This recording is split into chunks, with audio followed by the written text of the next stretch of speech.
Well, as I listened to both of your presentations, I kept wondering, Ulf, how can we get the gaming community to start taking on some of the real issues that you talked about, Zach? And then for Zach, how can we get your community to maybe use gaming techniques to engage that community? So let's talk about these two worlds that you just talked about. Any thoughts?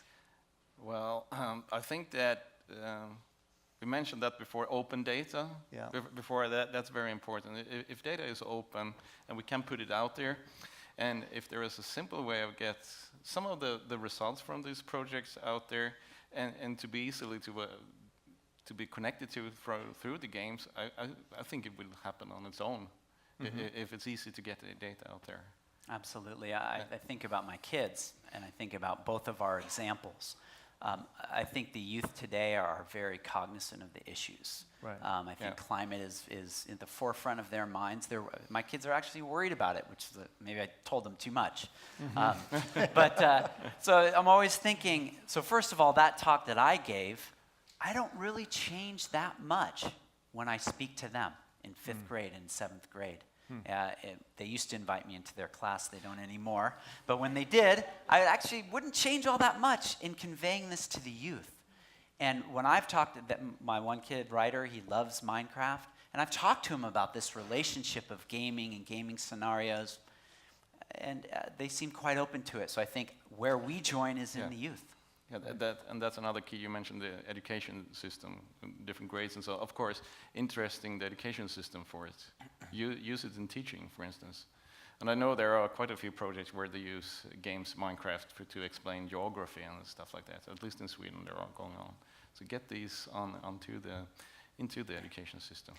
What opportunities do there exist to bring some of the knowledge, the nature-based solutions you talked about, Zach, into the gaming environment so that they get used to thinking about new kinds of solutions to, say, making a city?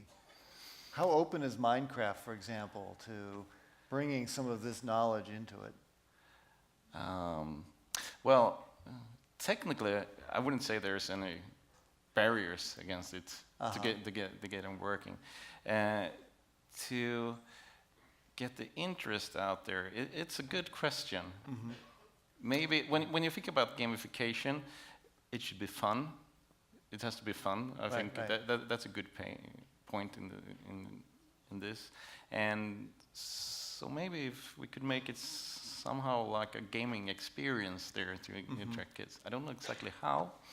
Well, some competition in there, maybe. I was thinking about the leaf example that you had, and the leaf growing, and kids have hiding places, and there are structures within nature that, they're very visual and crafty kids that can sort of see nature in different ways that we see it. So the ability to sort of grow the marsh or grow the trees as you're building in Minecraft, those are structures. Yeah. And I think the technology is not the limitation in all of this. It's our effective communication. Yeah. Right. Yeah. So Zach, I wanted to ask you, the apps are really brilliant. How open are you to getting sort of suggestions from app users on strategies? It reminds me a little bit of what David Early was talking about earlier. And are there some ways of making these apps more participatory, crowdsourcing way of generating ideas? Yeah, our sort of crowdsourcing has been through stakeholder workshops because long ago we thought we could build this and they will come, and it just is never the truth. So building an app actually starts with stakeholders and starts with what do you need? Right. And we can, the technology again is really not the limitation. It's getting key folks to tell you what they need and how to then simplify the message through that app development. All of our apps are open source, so they're very participatory that way. And one of our goals that I didn't mention, because they're open source, USGS has built an app that sits on this platform. We hope to build an app that sits on someone else's platform. Again, this is not a who's gonna compete for the space for the best decision support tool. Right. The way we make a better world is all using multiple tools and communicating across them. Right. Great. let's get the audience involved. Any gamers in the hall here? Or, yes, over here. Okay. Okay, Mark. Sorry. Wait, let's wait for the... It's the only way I can stay awake at these events. Shannon's getting a good workout today. Yeah. Yeah.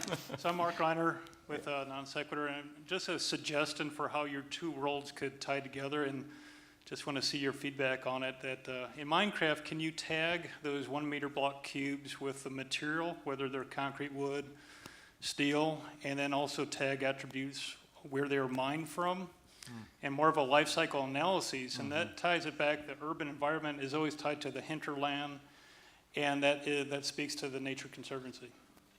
Interesting question. Do you know the answer? I think you can do that, actually. There's different ways of keeping information in there. Is, of course, the actual structure of the format makes you can tag it with some information, but you can really connect the game with geodatabases in the background and keep track of what's happening. So that's a really interesting idea. And we're going to hear Yeah. tomorrow from Mark on some extreme low-cost strategies. Yeah. So look forward to that. It's kind of is the block organic? Yeah, exactly. Right. Exactly. Yeah. And right. So, yeah, I just think there's a huge potential in using the gaming industry and all of the time that people are spending in Yeah, games. definitely. I spoke about this magic in the beginning too, and I think that's an important thing, keeping that sense of. I know Jack mentioned that in the beginning also, that fun on the slide. Yeah. Beginning there, and that's to attract those massive number of users or players. It has to have some element of fun in it. Right. There. There's an example I'll just, Okay, no, go ahead, Zach. just an example I'm thinking of, and I'll steal it from the University of British Columbia and Professor Ville Christensen, who, along with Daniel Pauly, developed the EcoPath model. Maybe you've heard of it. It's a fisheries-based ecosystem model, very complicated. And one day they just decided that they would build a room with nice screens and transform this model into a very visual sort of game, and bring all the high-level decision makers into this room and basically run the model, but visually through a gaming experience, and not let them, this is the funny part, they've not let them leave the room until they've made policy decisions based on that game. Yeah. Yeah, We should and do that- that in Congress. Yeah. That's Bingo. what we call that's what we call level up in gaming. Yeah. Nice. That's it. Yeah. We have a question up here. Go ahead. Hi, Rob Edsel from Idaho State University. Thanks for your talk. I've got a comment that reflects back to David Early's talk earlier today as well. One of the things that he mentioned that I wrote down and put a big star next to was the photo contest that was sort of almost like a competition to crowdsource data. And that certainly, I realized I was wondering how to engage people to provide us data, and then as he continued to talk, how do you engage people to actually look at the data and maybe do a little bit of analysis with the data as well. And I'm wondering if there's a connection that can be made with the gaming. We were talking about mapping agreement spaces, and I'm wondering if there's something that could be done in games that would basically make a competition, sort of upvote, downvote, even a social media kind of app that would say, that's a really good solution, that's not such a good solution. I wonder if you have considered that, or if there's any kind of connections that you can make with other applications that aren't specifically geodesign. I also reflected that during that presentation about how can we, if we have all these opinions from people and all these users who have opinions how open spaces should be designed and so on. Yeah, there is still, it could be a competition in the game, some kind of scoring, between neighbors, how should it be designed and so on. So it's an interesting thought, but it's still, there are so many users potentially. There are thousands of them. There has to be some very nifty evaluation models to take care of all these inputs, I think. But it definitely have to look into that. It's interesting.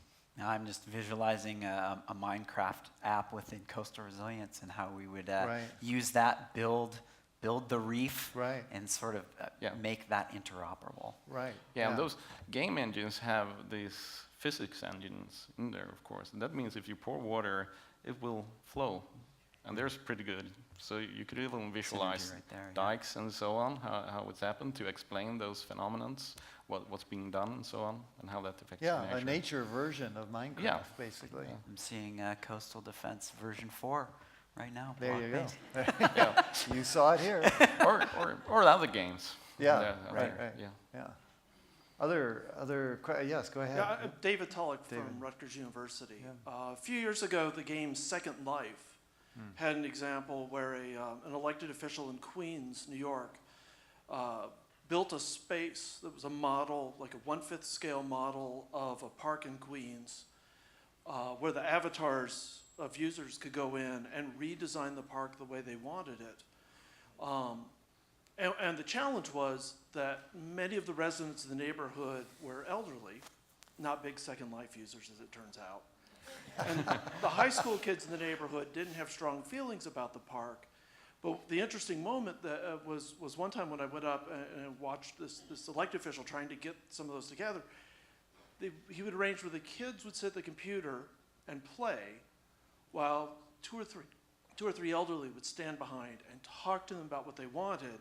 Yeah. And the conversation that emerged was not just, at the end they have a design for the park, but was suddenly two different, very different generations are also talking about design and what they want and the community, so that the gaming is actually acting as a new sort of glue between groups that weren't interacting very much either. And that's exactly what I mentioned in the workshops, seeing young kids talking with representatives from the municipalities who are much older, and very interesting discussions in a similar situation. Yeah, interesting. So the process of the gaming is itself useful as a community building activity. Yes, up here. So, Gene Trobia, University of Arizona. So, in the example that you had that you were talking about, so those kids in the slide, were they interpreting what the planners were saying, or were they doing one scenario and the planners were doing a different scenario? No, the kids got the instruction to really, what would you think is the most important thing in this new area? So that's what the instruction they had. And the real city planners were just spending most of their time trying to keep up in there, navigating there, I would say. So that was the general idea. Yeah. But it's very interesting when you have these workshops, because you have to have some rules in there. Okay, we discussed this rule about a property. You're only allowed to build within a certain area and so on. But you also have to have some other rules, that there are different blocks in there in Minecraft where, for instance, there is explosives, and you have to have some control in there. But that's a trade-off between, still has to be fun, but it still has to be controlled, so you don't destroy too much for each other, and that's a big challenge. Yeah, and both the tools you showed, I mean, it seems like it's pushing the planning community. And Zach, I've wondered, have you seen any of the app users pushing their local communities along coastal areas to redefine zoning laws or other kinds of policies? Have you seen it prompt that kind of change? Yeah, and it's really about engaging them in the design process in the beginning, because just showing them something, you can get useful feedback, but going into the room and saying, we're here, we have a technology team that's going to help you design what you need in your community. We have programmers listening to the conversation. We make a beta of this app, and we show it to them. Does that work? How many seconds does it take you to click the first button? Those are all very useful things, information for us to then go back, because you can see in this lineage of that interaction, by the time the app is done, they feel like they owned it because they designed it. And are they going to use it? Absolutely, because they've designed it. Great. Do we have a question over here? No? No? Well, I think it's reception time. There's a reception out in the atrium, and then there's dinner tonight at 6 o'clock in the cafe. Is that right? And Ulf and Zach, thank you very much. Thank Thanks, you. everyone. See you.